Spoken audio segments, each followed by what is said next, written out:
Yung ventriloquist na isasalin yung mga nasa puso niya na gustong sambitin sa isang puppet para magsalita. Pero aalihin mo, pagiging puppet mo kung wala namang binubugang mga impormasyon na magiging kapaki-pakinabang sa mas nakakarami. Puppet na walang halaga, puppet na walang buhay, pero pwede mong isalin sa isang taong may paninindigan yung mga kaalaman mo para talagang mas maging matibay ang paninindigan ng mga Pilipinong gusto talagang magkaisa at lumaban sa katotohanan para mailigtas natin ang ating bayan, lugmok na po sa kahirapan.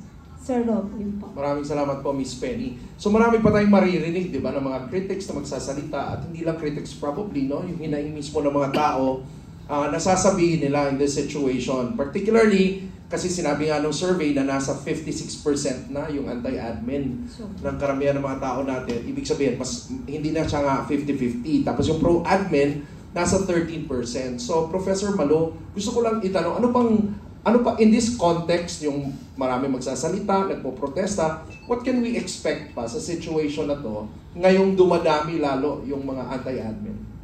Alam mo, Rob, yung datang yan, only registers the fact na una, galit pa rin ang tao. Yung may mga nagsasabi kasi, wala na yan, na-actionan na ang official line ng administrasyon. Siya na nga nanguna sa anti-corruption bakit naman niya ililihis pa?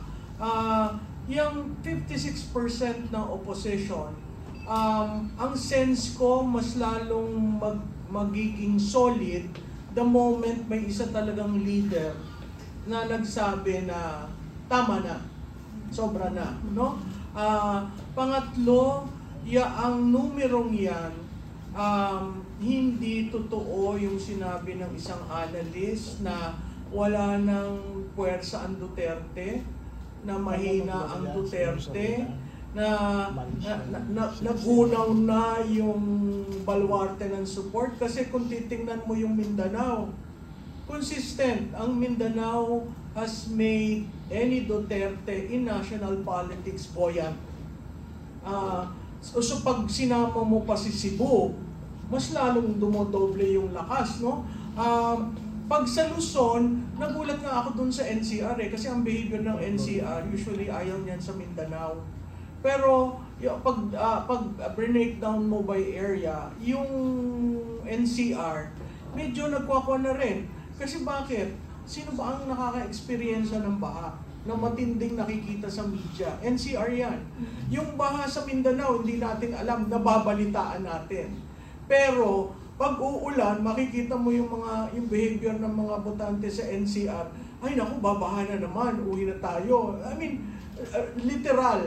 At siguro yung part ng pagiging literal, yung napundar, nawawala, pero wala ang gobyernong tinutulungan sa kanila. Ang presidente nag-announce pa na pwede kayong umutang sa SSS, ganyan. Yun naman talagang right ng miyembro. Yun nga lang, maliit na bagay. Kasi kung yung lahat na pundar mo nawala sa baha, talagang babangon ka uli. So, going back to your question, that number is increasing. And my sense is, it can be a number that can catapult anyone to something very near in 2028. And it can also be a number to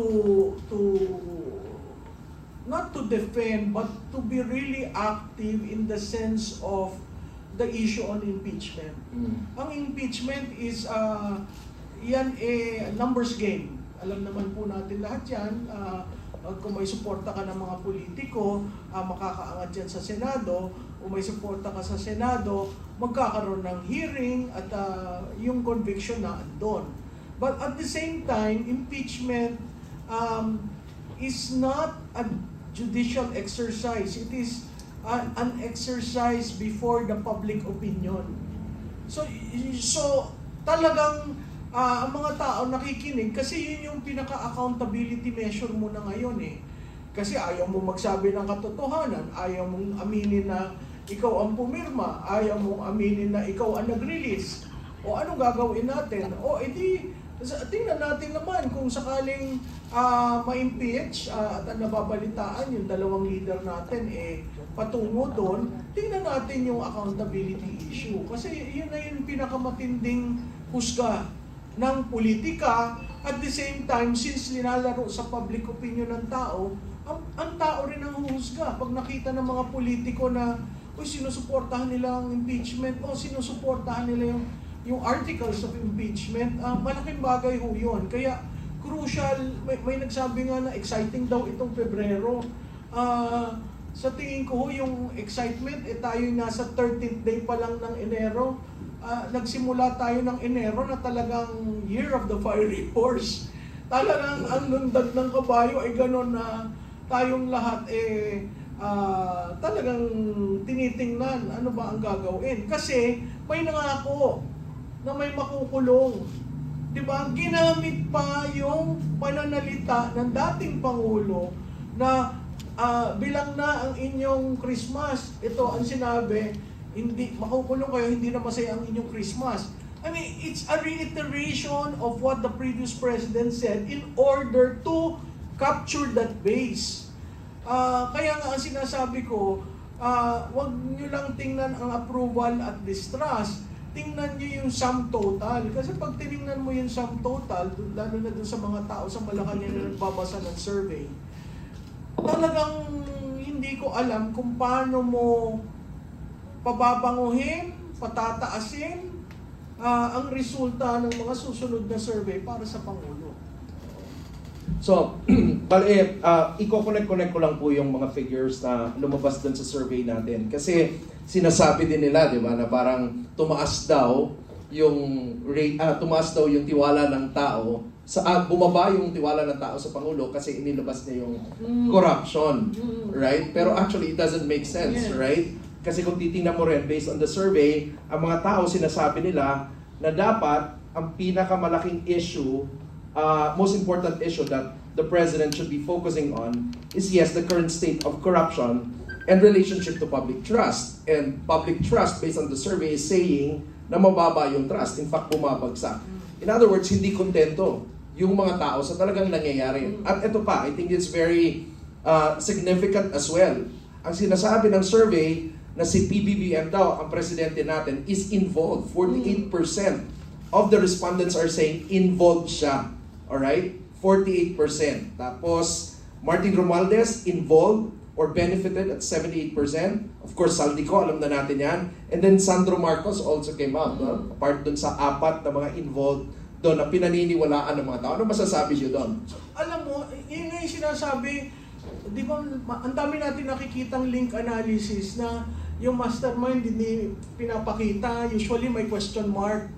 Pero alam na ho ng taong bayan kung sino yung mastermind. Inihintay lamang nung taong bayan, yung leader magsabi, alam mo, nagkamali ako, pinirmahan ko yung budget. Alam mo, nagkamali ako, discretionary ko yan. Alam mo, nagkamali ako for later release, inaprubahan ko.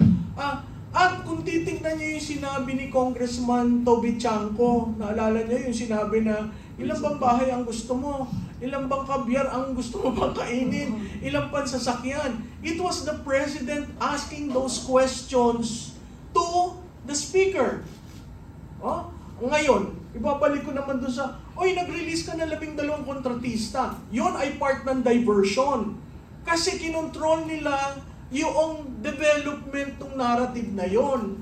Dito lang tayo sa 12 kontratista. Hello, bakit yung 12 kontratista? At pag tinignan mo ulit, dito lang tayo sa Bulacan. Kaya hindi ko maintindihan bakit Bulacan ang ginawa niyong example. Bakit probinsya ko, Oriental Mindoro, ginawa niyong example? Abay, walang kaso.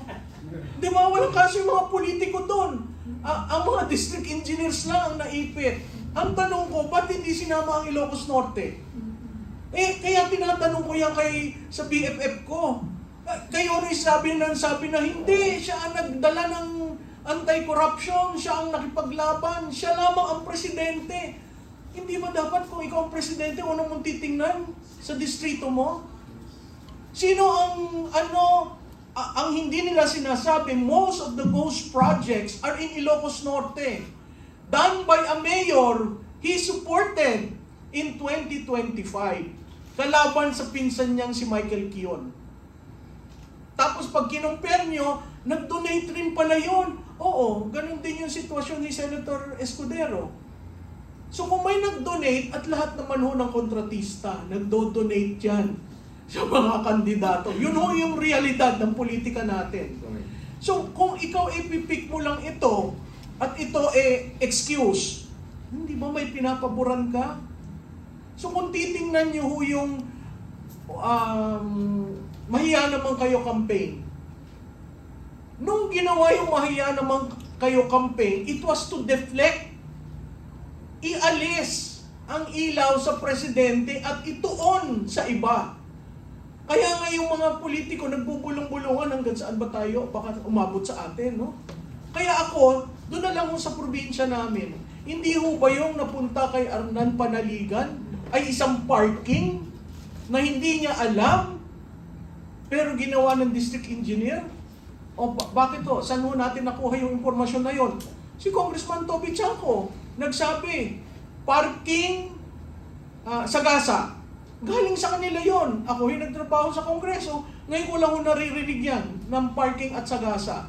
Parking, walang pakialam ang congressman, nakapark lang doon, kikita ka ng 3%. Sagasa, sasagasaan ka doon para kung anong project na gusto. So hindi ho totoo yung mga sinasabi na si Presidente nga ang nag-umpisa nito eh. So ang tanong ko, kung si Presidente nag-umpisa, hindi ba si Presidente rin ang pumirma ng budget? Hindi ba sa implementation ang Presidente ang nag-direct sa DBM? Ilabas nyo na yung Notice of Cash Allocation. Ilabas nyo na yung SARO. Diba? May karakter doon sa Blue Ribbon na sinabi nakakuha ng 100 million I think or larger.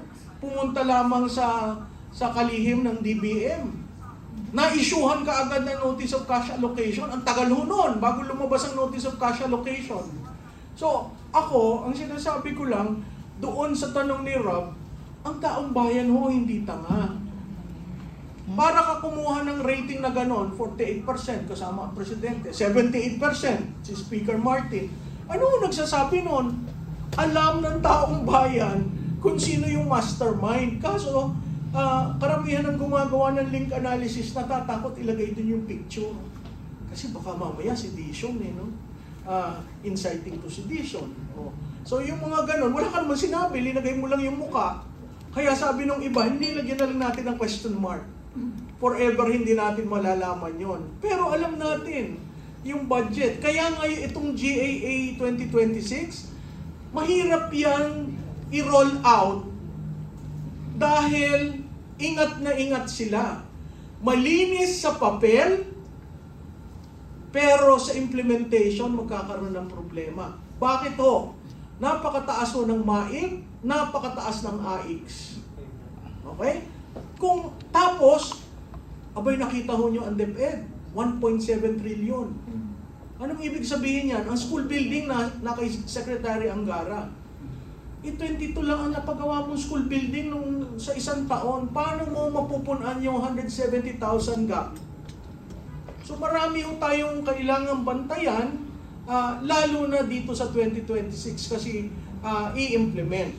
Ako lang, Rob, ang parati kong call sa Supreme Court, desisyonan nyo na ho yung 2025. Sabihin nyo ng unconstitutional. Kasi ang dami ng evidence na unconstitutional, hindi ko maintindihan ba't ang Supreme Court ayaw gumalaw dun sa usapan na yun.